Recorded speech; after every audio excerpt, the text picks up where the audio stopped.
again, everyone, and welcome back to Reddit Aliens. I'm John, and as always, thank you so much for being here. We've got a good topic today that some of us probably all have an answer to. Short that it is, let's do it.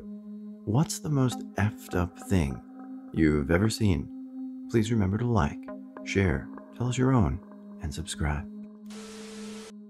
I watched my friend get into a fistfight with a roommate's friend. Long story short, watched my friend get his eye gouged out in front of our apartment. The day before, I'd gotten mugged and beaten by a group of kids. Wasn't the same person after that weekend.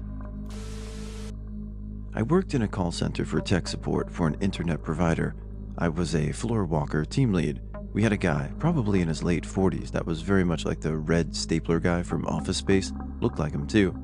He also had hygiene challenges, to put it politely. He was very fond of Gatorade and would have several, sometimes up to 10 or 12 unopened around his cubicle. His space was usually pretty messy, and managers were constantly having to tell him to throw out trash. One day he was fired.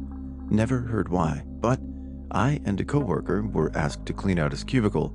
We get to it and quickly realize he wasn't just drinking Gatorade. He was filling the bottles back up, keeping his own piss right there in the cubicle. Bottles and bottles of piss. No one sat near him, so we didn't know if he was going to the restroom to do this or sneaking a wee right there. But holy hell, was it disgusting. In a comedy club, on their open mic night, I saw an older guy fall asleep at the bar. He was sitting upright, so nobody thought anything of it. He was so deep asleep, some young dickheads went up and took selfies next to him and left. Turns out, he was the performer's dad, and he died while sitting at the bar. The performer was excited and went to shake him awake, and I saw his face drop. He went from happy and excited to disbelief to a slight panic to this quiet shock or meltdown in a matter of minutes. The ambulance was called and the guy was taken out, with the dude just sitting at the bar in shock. Only a few people actually saw it all go down, while everyone else was in the showroom. I had seen the dude a few times before. He wasn't particularly funny, but was having fun goofing off on stage. After that night, I never saw him again. I lost my dad a while back and had to listen to my mom and brother finding him. Their description was the exact same thing I saw. I hope he's doing okay. I mean, if there was a bartender working, you really shouldn't have anyone sleep at your bar, not only because it looks terrible and trashy, but just make sure nobody's dead. Terribly sorry for that guy, man. Oof, brutal. I was working third shift at a retailer stocking shelves. Went outside to smoke a cigarette alone on a picnic bench near the entrance to the store. Two cars pull into the parking lot with roughly 3 teenage kids in each car. The driver, both males, get out and start screaming at each other and waving their hands. A girl started screaming, "Kick his effing ass." At that moment, one of the guys goes to his back seat and pulls out a massive mag light and proceeds to beat the other driver over the head 3 times. The kid dropped to the ground unconscious in a pile of blood. At that point, I ran inside, locked the doors to the store, and called PD.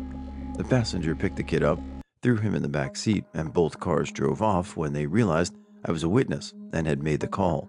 I'll never forget the sound of the flashlight making contact with the poor kid's skull. I never found out if the kid made it or not. I used to be a hospital security guard, and we had a man in the ICU there for a meth overdose. He was freaking out and lashing out at nurses, so security was called and we needed to help strap him to the bed. As we were strapping him down, I heard him say, "I need to pee." So a nurse went to get something for him.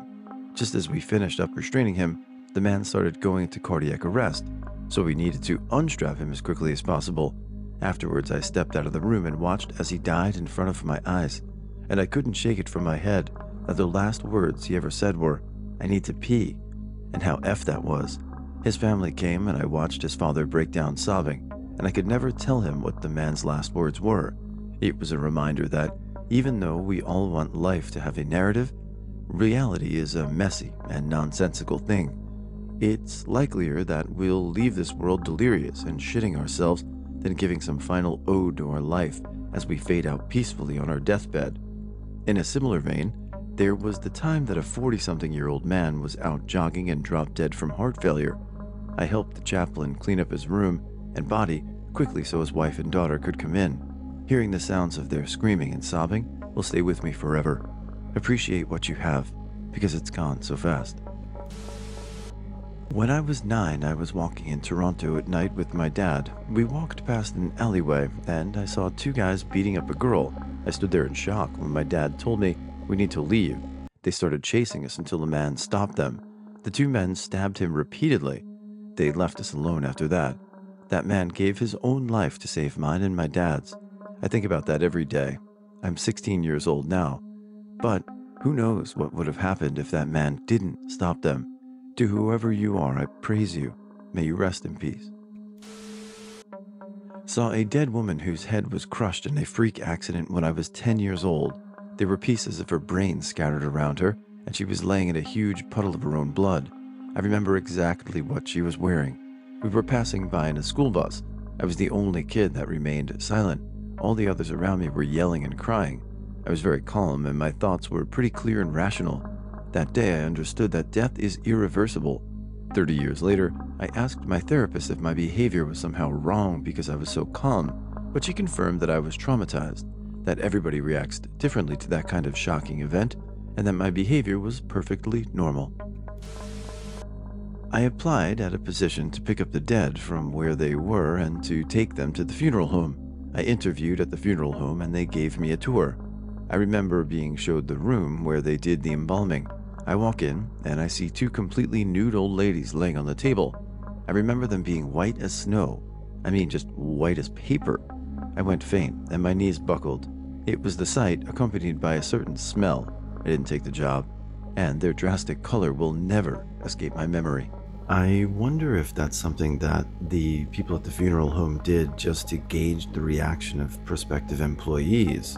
Pretty smart choice, and gauging by your reaction probably weren't the best candidate, so good choice not taking the job. Well, that really depends on what you define as effed up. Keeping this limited to in real life experiences, I'd say it's somewhere between seeing a doe disemboweled on the side of the road after getting hit by a truck. A young deer was nudging its obviously dead mother.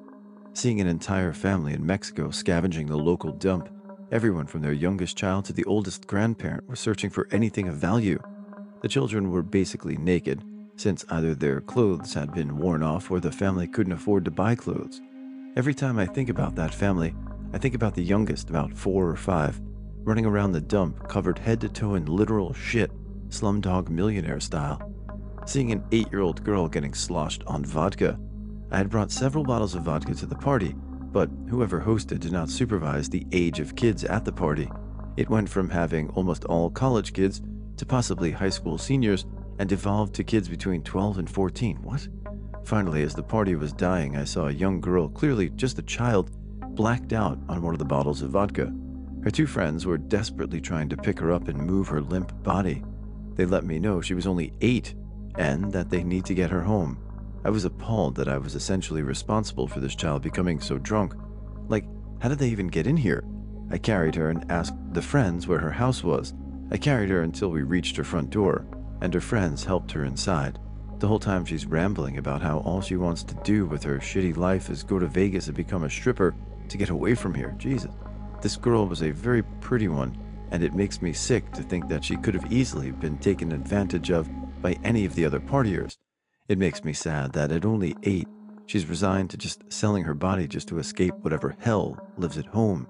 I stopped going to parties with that crowd after that. God. As a nature field trip in school, I was given the opportunity to dissect. I took it thinking it was gonna be a rat or a frog, but no, an effing fetal pig, dead ass on the table, and still had an umbilical cord that some of the kids thought was a penis. It was female. I didn't dissect, only watched it happen. But perhaps the most effed up thing about the experience was this one kid that said it smelled good. Ugh, I had no words.